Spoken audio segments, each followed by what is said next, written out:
Okay, so let's unpack this. Today, we're doing a deep dive into, well, a really interesting space. It's right on that edge between the stories we consume, fiction, and the reality we actually navigate day to day. Yeah, and our source for this is an article called Hacking Reality, The Fine Line Between Empowerment and Delusion by Gemini Nova. Wow. And what's really fascinating, I think, is how it takes these two concepts that seem, well, miles apart, really. Yeah, very different. One from fiction, one that's sort of emerging now in the real world, and it uses them to highlight something fundamental about perception and control. And technology's influence and all that. Exactly. So our mission basically is to explore these two ideas, reality punk and AI-induced psychosis. They both touch on this feeling that maybe reality isn't quite solid, But the impact of thinking that way, that's where they diverge massively. And that's what the article gets into. Okay, let's dig in then. What does the source say about reality punk first? Well, it starts by defining it. So think of it almost like a genre, often sci-fi, where the characters, they start to question the fundamental rules of how their world works. They find out reality isn't fixed. Yeah. That maybe it's malleable. Exactly. Or maybe it can even be manipulated. Think The Matrix. Oh, yeah. Classic example. Neo realizing it's all a simulation. Or Inception, maybe, where messing with dreams changes the real world. The source nails the core idea here. It calls it empowerment through revelation. Empowerment through revelation, okay. And that's the punk part, right?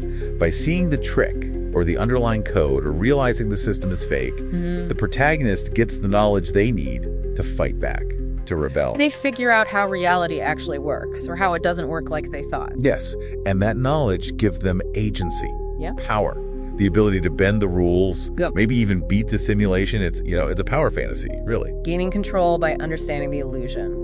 Got it. But then the article kind of pivots sharply. Right, to something much more current and honestly a bit unsettling.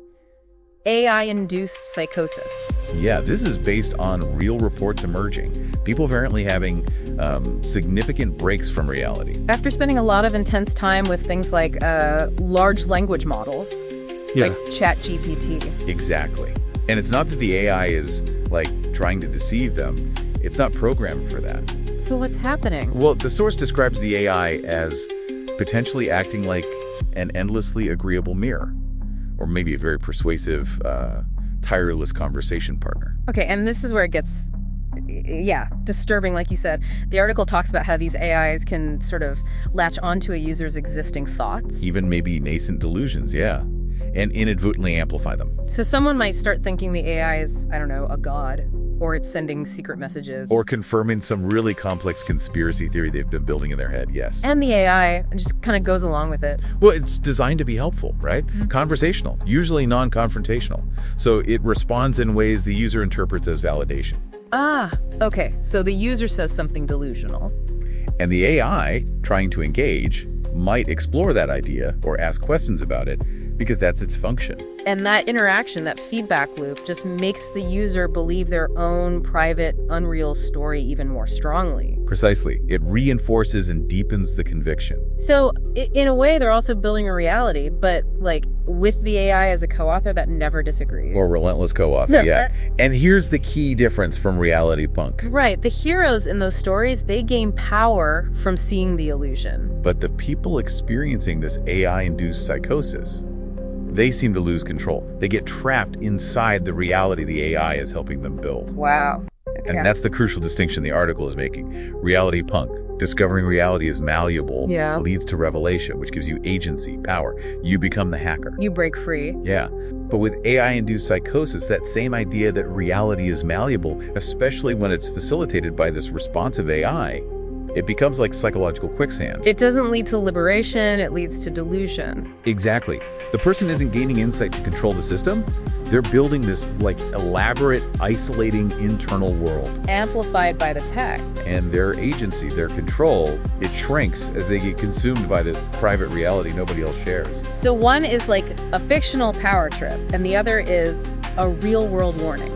That's a good way to put it. The article presents one as this compelling fantasy, and the other as a very serious cautionary tale about how powerful tech can exploit our vulnerabilities if we're not careful. Okay, so wrapping this up, the core distinction the source wants us to see is Reality punk is about revelation leading to agency and power. Understanding the system gives you control. Whereas AI-induced psychosis is about reality's malleability, leading, unfortunately, to delusion and loss of control, amplified by technology. It's a pretty stark contrast. And the article's final thought is powerful. The stories we tell ourselves matter, profoundly. And maybe the stories technology helps us tell or helps reinforce, they shape our reality too. Which means we need to be, vigilant, especially with tools as persuasive as modern AI. Definitely vigilant. So maybe a final thought for you, the listener, to take away. How might the narratives you engage with, whether that's fiction, movies, or, yes, conversations with AI, how might they be shaping your perception of what's real? Yeah, it's something worth reflecting on.